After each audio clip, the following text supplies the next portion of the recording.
Selamat datang di channel Manisid. Hari ini kita akan membahas sebuah topik yang panas sekaligus penuh kontroversi. Seruan bubarkan DPR. Kenapa teriakan ini semakin sering terdengar di jalanan dan media sosial?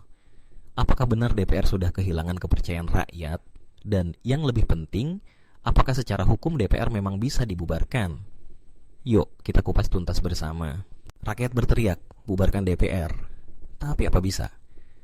Kalimat itu mungkin terasa terlalu keras, tapi faktanya, suara-suara seperti ini semakin sering terdengar. Dari jalanan, media sosial, hingga obrolan santai di warung kopi, banyak orang merasa bahwa Dewan Perwakilan Rakyat tidak lagi benar-benar mewakili kepentingan rakyat. Pertanyaannya kemudian, apakah tuntutan seperti ini hanya sekadar luapan emosi publik, atau benar-benar ada dasar yang memungkinkan hal itu terjadi? Dalam sistem demokrasi Indonesia, DPR adalah lembaga tinggi negara yang kedudukannya dijamin oleh konstitusi. Pasal 19 UUD 1945 dengan jelas menyatakan bahwa anggota DPR dipilih melalui pemilihan umum. Fungsinya pun vital, legislasi, anggaran, dan pengawasan. Dalam teori, DPR adalah jembatan antara aspirasi rakyat dengan kebijakan negara. Tetapi dalam praktik, kepercayaan terhadap DPR seringkali naik turun. Survei dari berbagai lembaga menunjukkan bahwa DPR kerap menempati posisi bawah dalam tingkat kepercayaan publik, jauh di bawah TNI, Presiden, bahkan lembaga-lembaga agama. Disitulah akar dari munculnya seruan bubarkan DPR. Kekecewaan publik tidak datang tanpa alasan. Dalam beberapa tahun terakhir, berbagai kebijakan DPR memicu kontroversi besar. Ingatan publik masih segar pada polemik revisi UU KPK, Omnibus Law atau UU Cipta Kerja, dan sejumlah undang-undang yang dianggap lebih berpihak pada kepentingan investor atau elit politik dibandingkan rakyat biasa.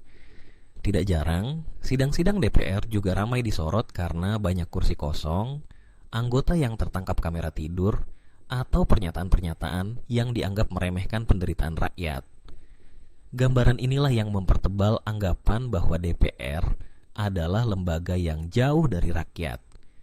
Lalu, apakah benar DPR bisa dibubarkan? Disinilah fakta hukum dan politik bertemu. Indonesia menganut sistem presidensial, bukan parlementer. Dalam sistem parlementer seperti di Inggris atau Jepang, parlemen bisa dibubarkan oleh kepala negara ketika terjadi kebuntuan politik. Tetapi di Indonesia, mekanisme itu tidak ada. UUD 1945 tidak mengenal istilah pembubaran DPR oleh presiden. Bahkan, konstitusi kita secara tegas menjadikan DPR sebagai lembaga yang memiliki legitimasi kuat hasil dari pemilu. Dengan kata lain, membubarkan DPR bukanlah opsi yang secara hukum bisa dilakukan dengan mudah. Meski begitu, sejarah politik Indonesia mencatat beberapa momen tegang antara presiden dan DPR. Di era Presiden Soekarno, misalnya, DPR hasil pemilu 9 dibubarkan pada 9 karena dianggap menghambat jalannya pemerintahan. Soekarno kemudian membentuk DPR GR, gotong royong, yang anggotanya ditunjuk, bukan dipilih rakyat. Tindakan ini hanya mungkin dilakukan karena saat itu konstitusi belum sekuat pasca amandemen 1998. Setelah reformasi, aturan main lebih ketat. Presiden tidak bisa lagi semena-mena membubarkan DPR, bahkan dalam keadaan darurat sekalipun. Justru DPR yang kini punya hak untuk memakzulkan presiden. Dengan posisi hukum seperti itu, seruan bubarkan DPR lebih tepat dipahami sebagai simbol kemarahan rakyat, bukan tuntutan konstitusional yang bisa langsung diwujudkan. Ia adalah ekspresi frustrasi terhadap sistem politik yang dianggap tidak transparan, penuh praktik korupsi, dan minim keberpihakan pada rakyat kecil. Setiap kali ada kasus korupsi besar yang melibatkan anggota dewan, sentimen ini semakin menguat.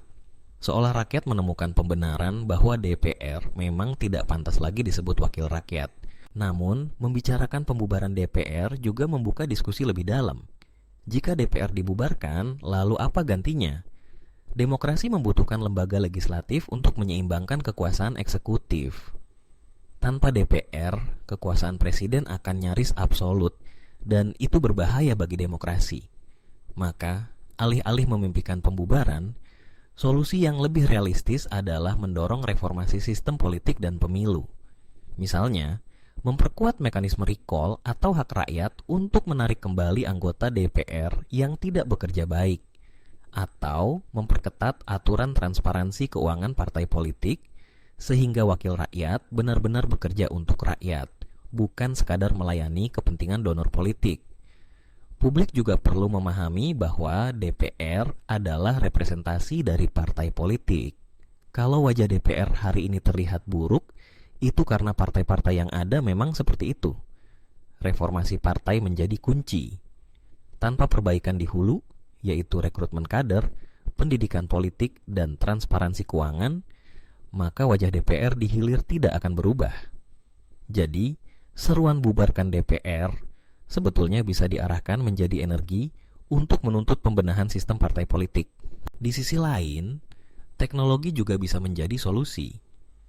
Di era digital, banyak negara mulai mengadopsi sistem e-parliament atau parlemen digital yang memungkinkan rakyat mengawasi kinerja wakilnya secara real time. Bayangkan jika absensi anggota DPR bisa dilihat publik setiap hari secara online, atau kalau voting anggota DPR untuk setiap undang-undang bisa langsung diakses masyarakat. Transparansi seperti ini akan membuat anggota DPR lebih berhati-hati karena tahu setiap langkah mereka diawasi rakyat. Sistem keterbukaan inilah yang mungkin menjadi jawaban jangka panjang, alih-alih sekadar membubarkan. Seruan keras rakyat sering lahir dari rasa ketidakberdayaan.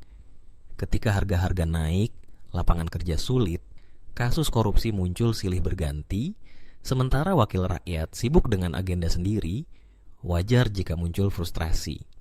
Namun demokrasi selalu menyediakan ruang perbaikan melalui mekanisme pemilu.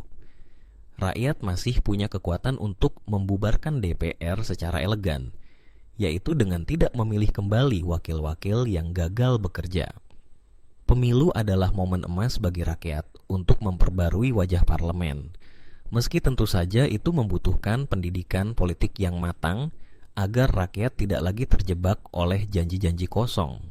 Pada akhirnya pertanyaan bubarkan DPR, tapi apa bisa? Membawa kita pada refleksi penting. Tidak, DPR tidak bisa dibubarkan begitu saja, kecuali ada amandemen konstitusi yang besar. Tapi seruan itu tetap punya arti. Ia adalah alarm keras bahwa ada jarak yang makin lebar antara rakyat dan wakilnya. Ia adalah tanda bahwa reformasi politik belum selesai. Ia adalah cermin bahwa demokrasi Indonesia masih punya banyak PR yang harus diselesaikan. Mungkin yang perlu kita lakukan bukan membubarkan DPR, tetapi membubarkan mentalitas lama yang masih mengakar di tubuh DPR. Mentalitas korup, mentalitas elitis, mentalitas yang hanya mementingkan partai dan kelompok sendiri. Membubarkan kebiasaan buruk itu jauh lebih sulit daripada membubarkan lembaganya, tetapi jauh lebih penting. Karena dengan perubahan mentalitas, DPR bisa kembali menjadi rumah rakyat, bukan rumah elit. Dan bagi rakyat, tugasnya tidak berhenti pada teriakan di jalanan. Kontrol rakyat harus berlanjut melalui pengawasan, partisipasi aktif dalam proses legislasi, serta konsistensi dalam menggunakan hak pilih secara cerdas. Demokrasi adalah proses panjang, dan DPR adalah bagian tak terpisahkan dari itu. Seruan keras mungkin perlu untuk mengguncang kesadaran, tapi setelah itu, yang lebih dibutuhkan adalah aksi nyata untuk membenahi sistem. Jadi, apakah DPR bisa dibubarkan? Tidak sesederhana itu. Tapi apakah rakyat berhak marah? Tentu saja. Karena demokrasi hanya hidup ketika suara rakyat tetap lantang, meskipun seringkali tidak didengar. Pertanyaannya sekarang, akankah suara itu terus bergema sampai perubahan nyata terjadi? Setelah mendengar semua penjelasan tadi, menurut kamu, apa DPR masih layak disebut sebagai wakil rakyat? Atau memang sudah saatnya ada sistem baru? Tulis pendapatmu di kolom komentar, karena suara kamu penting banget untuk diskusi ini. Jangan lupa klik tombol subscribe, like, dan share video ini supaya makin banyak orang yang ikut berpikir kritis soal masa depan demokrasi kita. Sampai jumpa di video berikutnya hanya di Money Seed.